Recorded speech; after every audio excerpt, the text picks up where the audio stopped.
as she ventured into the unknown and moved to Australia, knowing virtually nobody and speaking limited English. Protector of me from the moment I was born in soothing my anxieties and holding my hand through the dark periods of adolescence and early adulthood.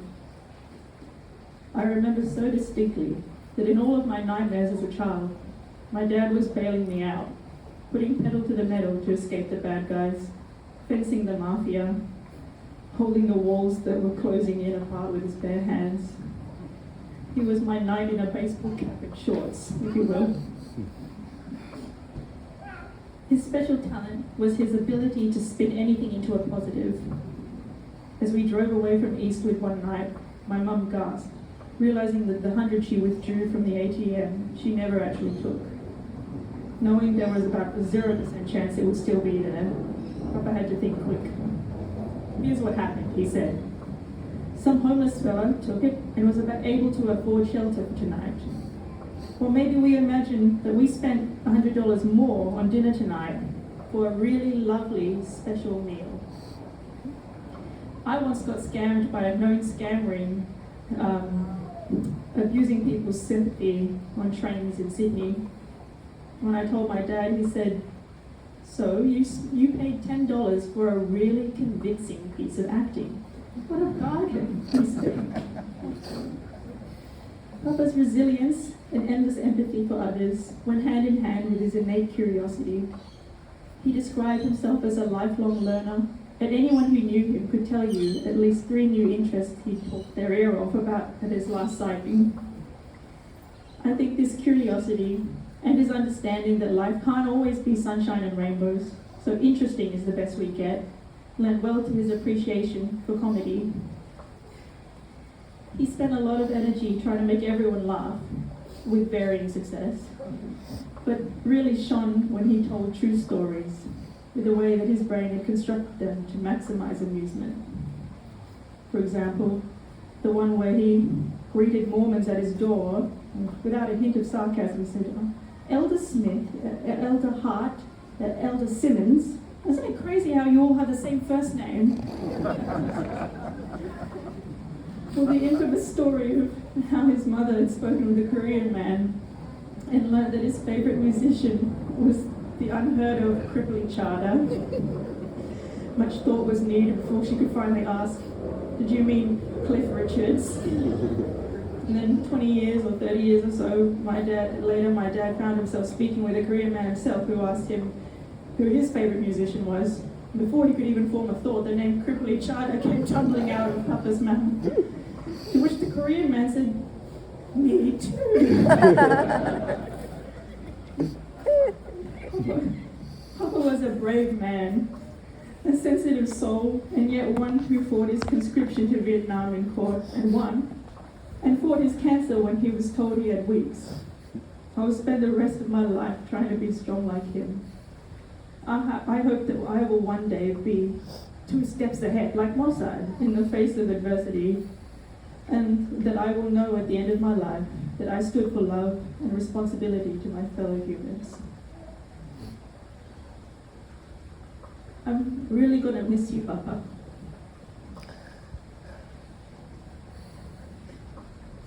I won the lottery of having the best dad I could ask for. And I promise to be thankful for it every day that I spend on this interesting rock. And thank you for the memories and the guidance. And thank you for all the tears that I've cried since you left. Because I know that I could not cry the most I've ever cried in my life if it weren't for the loss of the man who loved me most and the man that I loved most. Finally, thank you, Papa, for staying just long enough to make my 24th birthday. Mama and I have each only one complaint. Mama would like to point out that you forgot about Mother's Day, you bastard.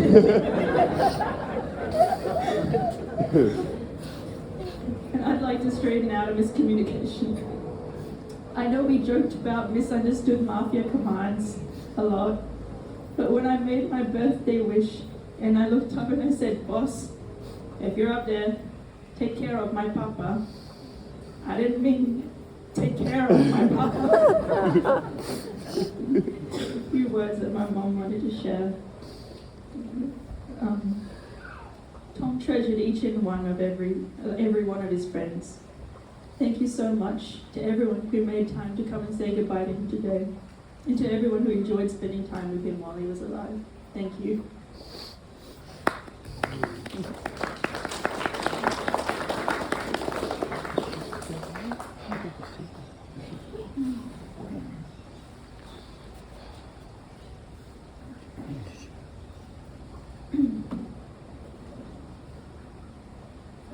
Organised as Kiri, and I didn't write it down properly, but everything that she said I'd probably be saying too. I started by writing a list of words that would describe my dad, and of course it started with compassion and empathy, his calmness and gentleness with no judgment. Funny, witty, distracted, curious. My list goes on. But the curious is the one. His curiosity for life and for people. I really feel like that is his essence.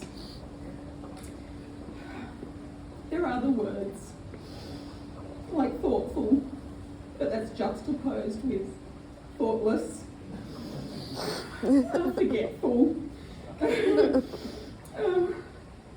absent-minded, people pleaser, but humble and good company, always creative, an inventor,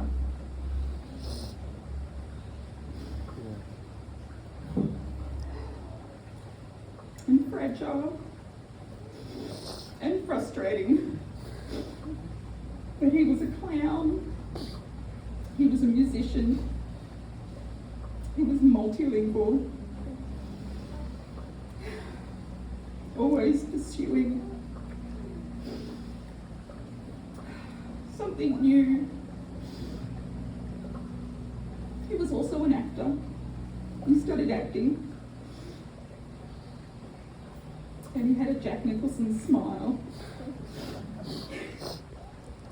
He was a world traveller, even if he didn't want to be sometimes.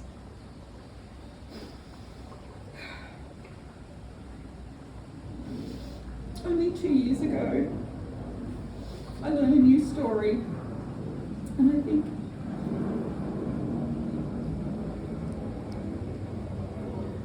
that's going to be the hardest thing.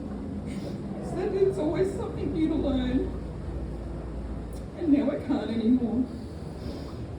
But this story got me, and I don't know why I didn't know it.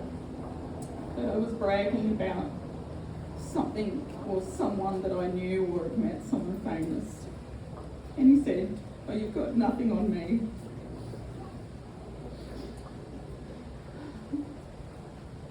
And I lived in Colombia. I lived in the same village as Pablo Escobar. And I thought he was just pulling my leg.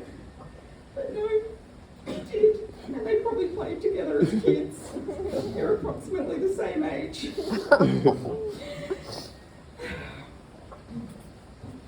So that was a wow. But as Kiri had said, one of the first stories I learned about Dad was his conscientious objection to being conscripted to the Vietnam War, and that how he represented himself in court and won, to say that he wouldn't harm anyone else in this world. And I think that was one of the things that was so precious about him. He's always wanting to help, not harm.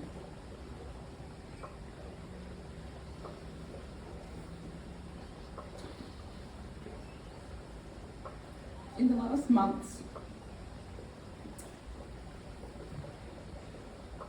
things were hard. And he apologised that he hadn't been a good grandfather to his 4 beautiful grandchildren. And 3 of them are here. They knew how much I loved him, and when I did spend time with him, I took up all his attention.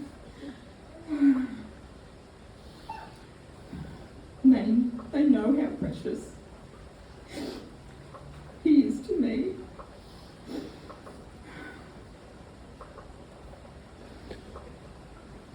My earliest memories are riding in the back of his yellow Bedford truck. No seatbelts, no nothing.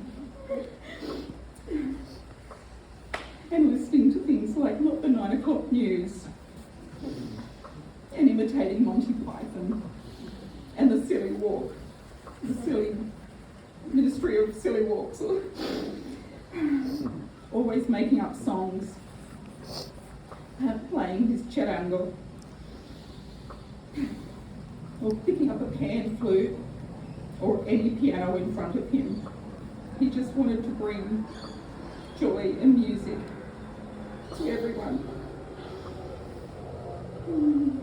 And he was always inspired and impressed by others, always knowing that everyone had something to offer. He recently spoke with Carl Kozubicki, who called him and told him that he could do a residency overseas, and it would be a great thing to do, and Dad rang me straight away. He was just over the moon that Carl had called him, because they were friends when they were younger.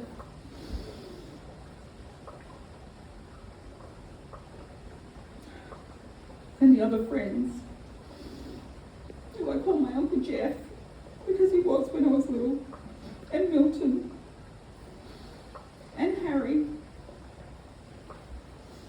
and Eric. I know Dad would want me to mention Eric. He was a street urchin that Mum and Dad took in.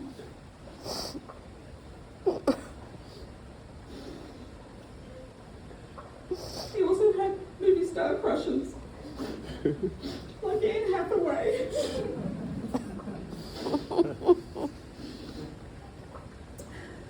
He had lots of different inventions, but the one I remember is his Starlight box.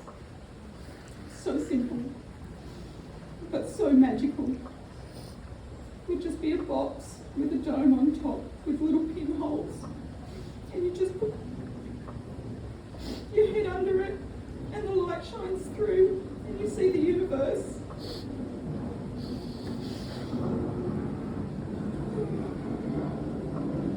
So, I want to say all the right things. I want everyone to know all these things about him. Memories of having to push start cars more often than not. Even with my little legs. Riding on the back of Dad's motorbike with no extra coverage and freezing. Eating sultanas and nuts for dinner and minties for dessert.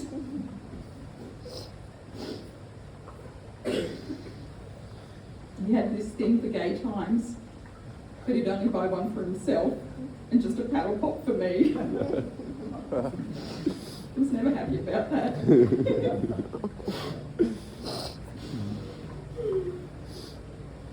He was forgetful and he did forget my birthdays. And he did forget to pick me up from school. But I know it's because he had so much in his head. And he almost passed away when I was 12. And I'm so grateful that I had more years with him.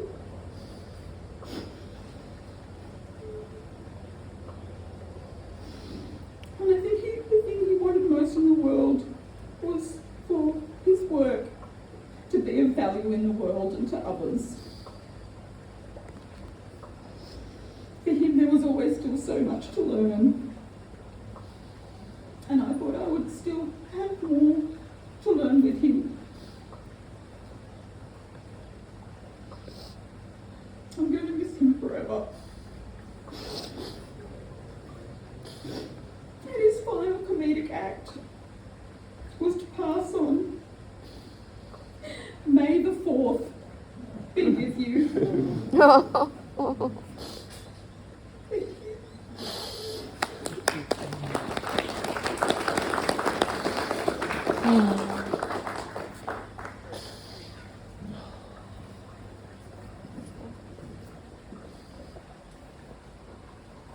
Well, Kiri and Liana have very movingly and humorously indeed reminded us what a beautiful family man their father was.